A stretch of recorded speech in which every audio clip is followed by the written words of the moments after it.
Hello viewers, இனி நம்ம பார்க்க போறது Kings Avatar season 2 episode 7 review பத்தா போறோம். எபிசோட் 6 பார்க்காதவங்க டிஸ்கிரிப்ஷன்ல லிங்க் தரேன், மறக்காம போய் பார்த்துட்டு வாங்க. நம்ம சேனலுக்கு புதுசா இருந்தீங்கன்னா சேனலை மறக்காம சப்ஸ்கிரைப் பண்ணிட்டு பாருங்க.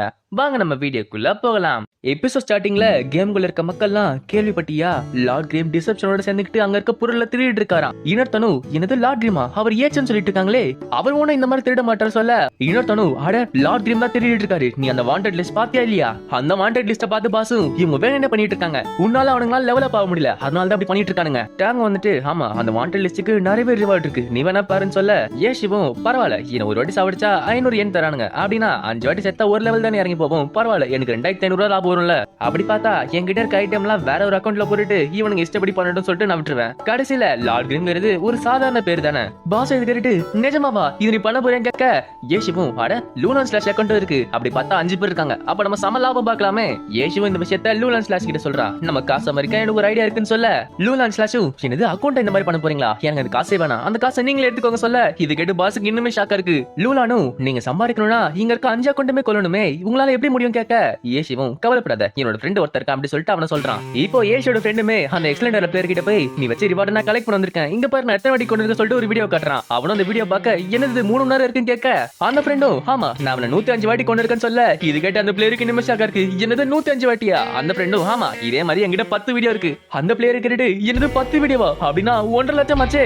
அந்த ஃப்ரெண்டும் ஆமா நான் என்னோட பேங்க் அக்கௌண்ட் அனுப்புறேன், காசு ஒழுங்கா அனுப்பிச்சிருங்க அப்படின்றான். இந்த விஷயத்த அந்த எக்ஸலென்ட் மேனேஜர் கிட்ட காட்டுறாங்க. அந்த மேனேஜர் அதை பார்த்துட்டு ஒரே நாள்ல 60 லெவல் கீழே போயிட்டாங்களா, இது கண்டிப்பா சீட்டிங் ஏதாவது இருக்குன்னு சொல்ல, அந்த பிளேயரும் நீங்க சொல்றது கரெக்ட் தான், ஆனா அதுக்கான ப்ரூஃப் நம்ம கிட்ட எதுவுமே இல்ல, அவன மனசுக்குள்ள எம்என்இ ஸ்வாட்ல இருக்க சைடு அக்கௌண்ட் வச்சுக்கிட்டு இப்படி பண்ணிட்டானுங்களே. அந்த மேனேஜரும் அவனுக்கு ஏதோ பெருசா பிளான் பண்றாங்கன்னு சொல்ல, அந்த பிளேயரும் சரி அந்த 1.5 லட்சத்தை என்ன பண்ண சொல்ல, அந்த மேனேஜரும் சரி கொடுத்து அனுப்பு அப்படின்றாரு. இப்போ லார்ட் கிரீமோட சேர்த்து அந்த 5 பேர் வாண்டட் லிஸ்டுமே அங்க இருந்து காணாம போகுது. லூலான் ஸ்லாஷுமே ஏஷி கிட்ட இங்க பாத்தீங்களா இங்க இருக்க மக்கள் எல்லாம் நான் தான் ஏதோ சீட்டிங் பண்ண சொல்லிட்டு ஏன் மேல பழி போட்டுட்டு இருக்காங்க சொல்ல, ஏஷிவும் கவலைப்படாத இதை நான் தான் செய்யன்னு சொல்லிட்டு எல்லார்கிட்ட சொல்லுன்னு சொல்ல, லூலான் ஸ்லாஷும் பரவாயில்ல அப்படியே இருக்கட்டுமே. அப்படி பேசிட்டு இருக்க ஏஷியோட ஃப்ரெண்ட் வந்துட்டு இந்தா உன்னோட காசு வந்தாச்சு சொல்லிட்டு அவனுக்கு அனுப்பி வைக்கிறான். ஏஷிவும் நான் முன்னாடியே சொன்ன மாதிரி 2 அக்கௌண்டோட காசை நீ எடுத்துக்கோ, மிச்ச அக்கௌண்டோட காசை வச்சுக்கிட்டு எனக்கு நிறைய மெட்டீரியல் வாங்கி தான் சொல்ல, அவனுமே ஓகேன்னு சொல்றான். இப்ப அதெல்லாம் முடிச்சு ஏஷியும் கீழே போவ, கீழே பார்த்தா நிறைய பேர் சண்டை போட்டுட்டு இருக்காங்க.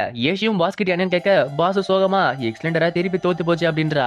அங்க இருக்க அனௌன்சரும் இந்த வாட்டி சன்சாங்கோட பெர்ஃபார்மன்ஸ் ரொம்ப குறைஞ்சிருச்சு, இப்படியே போச்சுன்னா எக்ஸலென்டரோட நிலைமை என்ன ஆகுது அப்படின்னு சொல்ல, இந்த சைடு பார்த்தா சன்சாங் என்ன கோவத்துல இருந்துட்டு இருக்கான். இப்ப அவங்களை எதிர்த்து ஜெயிச்ச தண்டர் கிளாப் கிட்ட இன்டர்வியூ கொஸ்டின் கேட்கறாங்க. அங்க இருக்கிறவங்களும் எக்ஸலென்டரா பெர்ஃபார்மன்ஸ் பத்தி என்ன சொல்றீங்க கேட்க, அந்த கேப்டனும் சூமுச்சாங் வழங்க போல நல்லாவே விளையாடுனா, ஆனா மத்த பிளேயர்ஸ்க்கு என்ன பிரச்சனைன்னு தெரியல. இப்ப அடுத்த மேட்ச் எக்ஸலென்டரா சம்சாரா டீம் எடுத்து சண்டை போடுறாங்க, பார்த்தா அதுலயுமே சன்சாங் தோத்து போறான். அங்க இருக்க அனௌன்சரும் தண்டர் கிளாப் எடுத்து எக்ஸலென்டரா போன மேட்ச் தோத்து போனாங்க, ஆனா திருப்பியுமே சம்சாரா கூட சண்டை போட்டு சன்சாங் தோத்து போயிட்டாரு. இதே மாதிரி எக்ஸலென்டரா திருப்பியுமே தோத்து போச்சுன்னா இன்னொரு பிளேஸ் கீழே இறங்கி போயிடுவாங்க. ஒரு காலத்துல தொடர்ந்து 3 வாட்டி ஜெயிச்ச எக்ஸலென்டரா இப்ப அழிய நிலைமையில இருக்கு. அந்த மேட்ச் முடிஞ்சு வெளியே பார்த்தா மக்களுமே எக்ஸலென்டரா மேல கடும் கோவத்துல இருக்காங்க, அவங்களுமே எக்ஸலென்டரா முன்னாடி போராட்டம் பண்ணிட்டு இருக்காங்க. இப்ப கொஞ்ச நாள் கழிச்சு ஹாப்பி நெட் கேஃபே காட்டுறாங்க. அந்த இடத்துக்கு ஒருத்தர் வந்துட்டு ஏஷி உள்ள இருக்கானு கேட்டு உள்ள போறாரு. பாஸ் வந்துட்டு ஏஷி உன்னை பார்க்க யார் வந்திருக்காருன்னு சொல்ல, அங்க வந்தது யாருன்னு பார்த்தா எக்ஸலென்டரா ஒரு டீம் மேனேஜர். பாஸ் ஏஷி பக்கத்துல வந்துட்டு ஆமா அவன் யாரு, அவன் எங்க பார்த்த மாதிரி இருக்குன்னு சொல்ல, ஏஷிவும் கண்டிப்பா அவனை பார்த்திருப்ப, ஏன்னா எக்ஸலென்டரோட பாஸே அவன் தானே. இதை கேட்டு பாஸும் அப்படியா அப்ப நீங்க 2 பேர் பேசிட்டு இருங்க, நான் வெளியே போற சொல்லிட்டு அவளே எஸ் ஆயிடுறா. ஆனா வெளியே போயிட்டு அவங்க பேசுறதை கேட்டுட்டு இருக்கா. இப்ப அந்த டீம் மேனேஜரும் ஏஷிவோ எப்படி இருக்க என்ன பண்ணிட்டு இருக்க கேட்க, ஏஷிவும் நீங்க வந்து என்ன நல்லா விசாரிக்கிற மாதிரி தெரியலையே என்ன விஷயம் கேட்க, அந்த டீம் மேனேஜரும் நீ திரும்பி வான்னு சொல்ல, ஏஷிவும் எங்க வர சொல்ற, அந்த மேனேஜரும் எக்ஸலென்டரான்னு சொல்ல, இது பின்னாடி கேட்டு இருந்த பாஸுக்கு தூக்கி வாரி போடுது. பாஸ் இது கேட்டு நீ தாண்டா ஏஷிவ் தடுத்து விட்ட, இப்ப அவனை திருப்பி நீயே கூப்பிடுற. ஏஷிவும் மேனேஜர் கிட்ட சரி எதுக்காக திருப்பி கூப்பிடுறேன்னு கேட்க, அந்த மேனேஜரும் எக்ஸலென்டராக்கு நீ கோச்சிங் பண்ணணும் அப்படின்றான். ஏஷிவும் என்னது கோச்சிங் பண்ணணுமா, ஒரு வேலோட மாஸ்டர் பிளான்ல இதுவுமே ஒண்ணா. அந்த மேனேஜரும் கவலைப்படாத ஒரு வருஷத்துக்கு இந்த மாதிரி கோச்சிங் பண்ணிட்டு அதுக்கப்புறம் நீ திருப்பி கேம் குள்ள வரலாம் சொல்ல, ஏஷிவும் நீ ஒன்னும் கவலைப்படாத நான் எங்க இருந்தாலும் சரி கண்டிப்பா நான் திருப்பி வந்தே தீருவேன். அந்த மேனேஜர் அதை கேட்டு கோவப்பட்டு இது உனக்கே நல்லாவே தெரியும், ப்ரொஃபஷனல் உலகம் நீ நினைச்ச மாதிரி இல்ல, இப்போ இங்க பெரிய பெரிய டீமை விட அங்க இருக்க பிளேயர்ஸ் தான் எல்லாருமே கொண்டாடிட்டு இருக்காங்க, அப்ப இருந்த மாதிரி திறமையை வச்சுக்கிட்டு ஒன்னா இருந்த கேம் ஜெயிக்க முடியாது, அதுக்கு வெளியில ஒரு பெரிய கேம் இருக்கு, அதை ஜெயிக்கிறதுக்கு இந்த மாதிரி ஒரு ஸ்டார் பிளேயர் தேவை. உன்னோட கேம் பிளே பாக்குற மக்களுக்கு உன்னோட திறமையோ உன்னோட புத்திசாலி திறமும் தேவையில்ல, அவங்களுக்கு தேவையானதெல்லாம் ஒரு அரியானால 3 vs 1 அதுல நீ ஜெயிச்சாகணும். ஒரு டீம் காம்படிஷன்ல ஒத்தாளா இருந்துகிட்டு மொத்த டீம் அடிக்கிறது அதுதான் அவங்களுக்கு ரொம்ப பிடிச்ச விஷயம், அந்த மிராக்கிள் தான் மக்கள் பார்க்க ஆசைப்படுவாங்க. நீ போன அப்புறம் ஜோ ஷேகாவை எதுக்கு குளோரியா நம்பர் 1 சொல்றாங்க, அவ அழகா இருக்கிறதுனாலயா இல்ல, ஏன்னா மக்கள் மக்கள் ஆசைப்படுற மாதிரி அவங்களுக்கு ஏத்த மாதிரி நல்ல மூவ்ஸை காட்டுறான், அவங்களுக்கு நல்ல ஷோவை காட்டுறான். இதே மாதிரி நீயுமே திரும்பி வரலாம். ஏன்னா மக்களுக்கு இந்த மாதிரி அதிசயங்கள் ரொம்பவே பிடிக்கும். எனக்கு இது நல்லாவே தெரியும். உன்னை பொறுத்த வரைக்கும் அந்த டிராகன் ரேசிங் ஹெட் உனக்கு ஒரு பெரிய மூவ் கிடையாது, ஆனா மக்களுக்கு அது மாத்தவே முடியாத ஒரு சிக்னேச்சர் மூவ். அவங்கள பொறுத்த வரைக்கும் ஏஷுவால மட்டும் தான் அந்த டிராகன் ரேசிங் ஹெட் பண்ணவே முடியும். நீ எப்ப ஆல் ஸ்டார் காம்படிஷன்ல அந்த மூவ் பண்ணியோ அப்பவே மக்கள ஒன்னாயிட்ட. ஆனா அந்த விஷயம் எல்லாம் உன்னால பார்க்க முடியாதுல. ஏஷிவும் நீ சொல்றதெல்லாம் உண்மைதான், ஆனா நான் ஆசைப்படுறது அது கிடையாது. அந்த மேனேஜரும் அப்ப உனக்கு என்னதான் வேணும்னு கேட்க, ஏஷிவும் நான் ஆசைப்படுறது என்னன்னா வெற்றி. அந்த மேனேஜரும் அப்ப முன்ன மாதிரி குளோரியில நீ ஜெயிக்க முடியும் நினைச்சிட்டு இருக்கியா? ஏஷிவும் நான் ட்ரை பண்ணிட்டு இருக்கேன்னு சொல்ல, அந்த மேனேஜரும் உன்னால முடியாதுன்னு சொல்ல, ஏஷிவும் அப்படி நீ நினைச்சிட்டு இருக்க, வெயிட் பண்ணி பாப்போமே என்ன நடக்குதுன்னு. அந்த மேனேஜரும் என்னதான் நடக்குதுன்னு பாப்போமே சொல்ல, பின்னாடி பாசும் அதுக்கு முன்னாடி எக்ஸலண்டரா இருக்குதா இல்லையான்னு பாரு கண்ணா அப்படின்றா. அந்த மேனேஜரும் எக்ஸலண்டரா இந்த வாட்டி தோத்து போனாலுமே அடுத்த வாட்டி கண்டிப்பா நாங்க கரெக்டான பாதையில போயிடுவோம். உன்ன மாதிரி பழசே நினைச்சுக்கிட்டு நாங்க இருக்க போறதுல எதிர்காலத்தை நோக்கி போறவங்க. அப்படி போறப்ப எங்க பாதையில எது வந்தாலும் சரி அதை நொறுக்கிட்டு எந்த வித இறக்கமும் காட்டாம போய்கிட்டு இருப்போம். ஏஷிவும் ஆமா நீங்க நல்லதா செஞ்சீங்களே, நானே பார்த்தனே. அந்த மேனேஜரும் ஏஷு குட் பை, நீ நினைச்ச மாதிரி இந்த லீக் போகாது. ஏஷுவும் எனக்கு நல்லாவே தெரியும், ஆனா எனக்கு வயசாகிட்டு இருக்குல்ல, அதனால என்னால எதிர்காலத்தை நோக்கி போக முடியாது. அந்த மேனேஜரும் ஏஷு உனக்கு ஒரு பெர்ஃபெக்ட்டான எண்டிங் கிடைச்சிருக்கும். ஏஷுவும் என்னோட முடிவு பெர்ஃபெக்ட்டா இல்லையாங்கிறத நான் தான் முடிவு பண்ணுவேன். அந்த மேனேஜர் அங்க இருக்க போட்டோ பார்த்த உடனே அவரோட பழைய ஞாபகம் வருது. அவரும் ஏஷு கிட்ட நம்ம ஃப்ரெண்ட்ஸா அப்ப இருந்தோம், அதனால இந்த விஷயத்தை என்னால சத்தியம் பண்ண முடியும். உனக்கு வேணும்னா உன்னாட்டம் லிஃப்ட் கேரக்டர் கூட என்னால டிரான்ஸ்ஃபர் மார்க்கெட்ல வைக்க முடியும்னு சொல்ல, இது கிட்ட ஏஷுவும் அடையப்பா அது ரொம்ப விலை அதிகமா இருக்குன்னு சொல்ல,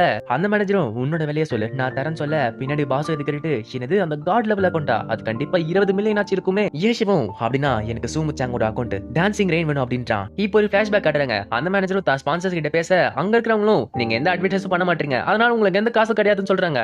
அந்த மேனேஜரும் மனசுக்குள்ள நம்ம டீம் எத்தனை வாட்டி ஜெயிச்சாலுமே ஏஷி எந்த வித அட்வர்டைஸும் பண்ண மாட்டேங்கிறான், அதனால நமக்கு எந்த வித காசுமே வர மாட்டேங்குது. இந்த டீம்ல புதுசா யாராச்சும் நல்ல பிளேயர் வந்தா நல்லா இருக்குன்னு யோசிச்சுட்டு இருக்கப்ப ஏஷிவும் சூமுச்சாங்க அங்க வராங்க. அந்த மேனேஜரும் அட ஏஷி சொன்ன புது பிளேயர் நீதானா, சரி உன்னோட கிளாஸ் என்னன்னு கேட்க, ஏஷிவும் இவ ஒரு லான்ச்சர், இவரோட அக்கௌண்டோட பேரு டான்சிங் ரெயின் அப்படின்றா. இப்போ லீக் மேட்சை காட்டுறாங்க. அங்க இருக்க அனௌன்சரும் புதுசா வந்த ரூக்கி டான்சிங் ரெயின் ஒன் ஆட்டம் லிவ் கூட நல்லாவே சண்டை போட்டுட்டு இருக்கா, அதுவும் இல்லாம நிறைய மேட்ச் ஜெயிச்சிட்டே இருக்கா. இது எல்லாத்தையும் அந்த மேனேஜர் நினைச்சுக்கிட்டு ஓகே நான் சொன்ன வார்த்தையை காப்பாத்து அப்படின்னு சொல்லிட்டு அங்கிருந்து கிளம்புறாரு. ஏஷிவும் நன்றின்னு சொல்ல, அந்த மேனேஜரும் நான் வாழ்நாள்ல நினைச்சு கூட பார்க்கல ஒன் ஆட்டம் லிவ்க்கு பதில் டான்சிங் ரெயினை நீ தேர்ந்தெடுப்பேன்னு. ஏஷிவும் எனக்கு தோன்ற முடிவை நான் எடுப்பேன்னு சொல்ல, அந்த மேனேஜரும் உன்னை நீ நல்லா பாத்துக்கோ அப்படின்னு சொல்லிட்டு அவருமே அங்கிருந்து கிளம்புறாரு. பாஸ் அந்த ரூம்ல இருந்து வெளியே வந்துட்டு ஏஷு நீங்க ரெண்டு பேரும் நல்ல ஃப்ரெண்ட்ஸா இருந்தீங்களா அப்படின்னு கேக்குறா. அந்த மேனேஜரும் ஸ்டார்டிங் ஸ்டேஜ்ல ஏஷி கூட இருந்து எக்ஸ்டெண்டரா உருவாக்குனது, அதுல இருந்து டோர்னமெண்ட் எல்லாம் ஜெயிச்சது எல்லாத்தையுமே யோசிச்சு பார்த்துட்டு இருக்காரு. ஏஷிவும் ஆமா நாங்க நல்ல ஃப்ரெண்ட்ஸா இருந்தோம் அப்படின்னு சொல்லிட்டு கிளம்ப, பாசம் எங்க போறேன்னு கேட்க ஏஷிவும் வரங்க லெவல பாக்குறது தான். இப்போ ஏஷியும் பாசும் கேம் குள்ள போறாங்க. அங்க போன உடனே ஏஷிக்கு ஏதோ ஒன்று வித்தியாசமா இருக்கு. அவனும் பாச பார்த்துட்டு அங்க இருந்து ஓடுன்னு சொல்ல, பாசம் அங்க என்னமோ வெடிக்க ஆரம்பிக்குது. பின்னாடி பார்த்தா மத்த பிளேஸ்ல இவங்க தாக்கிட்டு இருக்காங்க. ஏஷிவும் நம்ம வரோம் தெரிஞ்சு நம்மள சுத்த போட்டுட்டு இருக்காங்க அப்படின்றான். ஏஷிவும் அந்த அட்டாக்ல இருந்து எப்படியே தப்பிச்சிட்டு இருக்கான், ஆனா பாஸால தப்பிக்க முடியல. அவளுமே அந்த இடத்துல இறந்து போறா. பாசு வெளியே ஏஷி கிட்ட அவங்கள யாருன்னு கேட்க, ஏஷிவும் எனக்குமே தெரியல, ஆனா நம்ம எப்ப உள்ள லாகின் பண்ணமோ அப்பயே அங்கேயே வந்துட்டாங்க. இவங்க நம்ம வருவோம் தெரிஞ்சு அங்கேயே காத்துட்டு இருந்தாங்க போல, ஆனா இவங்க எல்லாருமே சாதாரண பிளேயர்ஸ் தான். ஆனா அங்க இருக்க கமாண்டர் தவிர நான் எங்கெல்லாம் வெளியே போக பாக்குறனோ அவன் கரெக்டா அதை கண்டுபிடிச்சிடுறான். பாசு நீ பண்ற அட்டாக்ல கண்டுபிடிக்கிறனா, அப்ப அவன் கண்டிப்பா ப்ரூ பிளேயர் தான் இருக்கணும். ஏஷிவும் இங்க இருக்க கமாண்டர் அழிச்சாலே மிச்சத்தை ஈஸியா முடிச்சிடலாம் அப்படின்னு சொல்லிட்டு அவனுமே காத்துக்கிட்டு இருக்கான். மேல அந்த கமாண்டர் சொல்ல கீழே இருக்கிறவங்க தாக்கிட்டு இருக்காங்க. ஆனா ஏஷியோ அங்க இருக்க எல்லாருமே சமாளிச்சுக்கிட்டு இருக்கான். ஏஷிவும் அவங்க சண்டை போடுறத பார்த்துட்டு கமாண்டர் இந்த கூட்டத்துல இல்ல வேற எங்கேயோ இருக்கா அப்படின்றான். பாசு இவனுக்கு விடாம தாக்கிட்டு இருக்கானுங்களே, இன்னும் கொஞ்ச நேரம் வெயிட் பண்ணு, நான் ரிவே வைக்க அங்க வந்துடுறேன் அப்படின்றா. இப்ப அங்க இருக்கிறவங்களும் பாம்ஸா தூக்கி போட பார்த்தா ஏஷியோ தன்னோட வெப்பனை வச்சு பார்க்க ஆரம்பிக்கிறா. இதை பார்த்து அங்க இருக்கிறவங்களுக்கு இன்னுமே ஷாக் இருக்கு. என்னது பார்க்க முடியுமா அவனால இந்த மாதிரி வெப்பன்றாது. இப்போ ஒரு அட்டாக் ஏஷியோ தாக்குது. ஏஷியுமே மிட்டார்ல அந்த அட்டாக்கை தடுத்துட்டு உன்னை நான் கண்டுபிடிச்சா சொல்லிட்டு அந்த கமாண்டர் தாக்க போறான். ஏஷியும் அவன் அடிக்க கிட்ட போவ அவன் முகத்தை பாக்குறான். என்னது ஓல்ட் வே நீங்களா அப்படின்றான். இதோட இந்த எபிசோட் முடியுது. இந்த வீடியோ உங்களுக்கு பிடிச்சிருந்துச்சுன்னா மறக்காம லைக் பண்ணுங்க, ஷேர் பண்ணுங்க, கமெண்ட் பண்ணுங்க. நம்ம சேனலுக்கு புதுசா இருந்தீங்கன்னா சேனலை மறக்காம சப்ஸ்கிரைப் பண்ணிட்டு பாருங்க. நான் உங்களை அடுத்த வீடியோல சந்திக்கிறேன். Until then, bye bye.